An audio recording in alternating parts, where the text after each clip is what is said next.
Yes, I admit it. The crime is terrible. It's out of control. We have to do something about it. We have to fight against it, But the thing that gives me hope is that it's a problem that has a solution. Economists have shown time and time again around the world that when there's a high rate of crime, it is often tied to a high rate of unemployment. And so if you work to fix that unemployment, you are then solving the problem of crime. They've shown this time and time again. It is not an easy problem to fix, but it is fixable. People are like, oh yeah, but you're in America, bro, you're lucky. You don't even have crime. It's like, okay, first of all, there is crime. And second of all, there's something else that we don't have in South Africa, mass shootings. Yeah, that's the craziest thing ever. Just randomly, you're in a room, in a public space, anywhere. Someone comes in, giant gun, starts shooting. 10 people, 20 people, 50 people, 100 people, dead. Why? Nobody knows. Imagine that. Now you're dead. You don't know why. Just getting into heaven.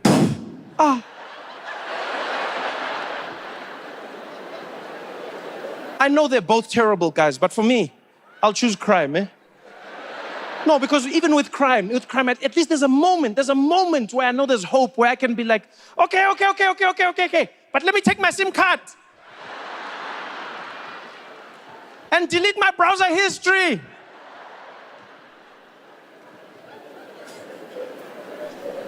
I'll choose South Africa any day of the week. These are things I think about. I have to think about them. Because now, I've lived in America for so long that they say that soon I'm going to be given a US passport. Right? You say woo because you don't know what it comes with. Tandaga, you're clapping already. Yay! Didn't even ask about terms and conditions. Because I read the terms and conditions of having an American passport. There are many things that I don't like. First and foremost, I will have to be subject to the American legal system. Yeah, I'm not enthusiastic about that, I'm not gonna lie. Because I never planned to do anything wrong in America. But in the back of my head, I always thought if something was to be done by me, I felt good knowing they would have to deport me.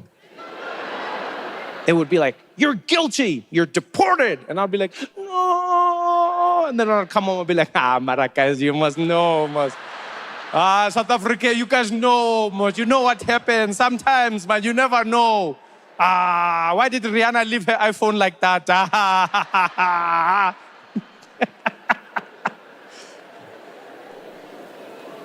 No, but I seriously don't want to be involved in the American justice system. Because they say it's justice, but it's terrifying. You don't know how they'll treat you. You don't know why they'll treat you. The scariest part for me is what happens in courts. Because they have a jury system in America. I'm terrified of that. Terrified of it.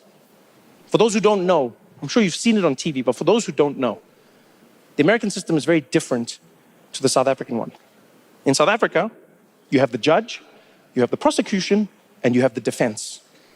Right? That's who your case is working with, and the judge decides. The judge has studied, they're learned, they know what's going on. And you can talk to them on their side. I'm joking. But I like knowing that person had to go to school to figure out whether I broke the law. In America, it's a different system. They have a judge, they have a prosecution, and they have a defense, but they also have a jury. A jury. 12 people who are randomly gathered, randomly picked, who decide your fate. These people do not need to have studied the law. They don't need to understand the law. They don't even need to have watched Law and Order. Now they're deciding your fate. Clan, clan. I don't want that in my life. Yeah, I don't want that, and I don't want to be on a jury either. That's what comes with getting an American passport. You now have to be on a jury. I don't want to be on a jury. You know why? Because I'm South African. Yeah, and you're probably wondering, what does that mean? I'll tell you what it means. I read the rules of being on a jury, and I realized South Africans can never be on a jury. Yeah,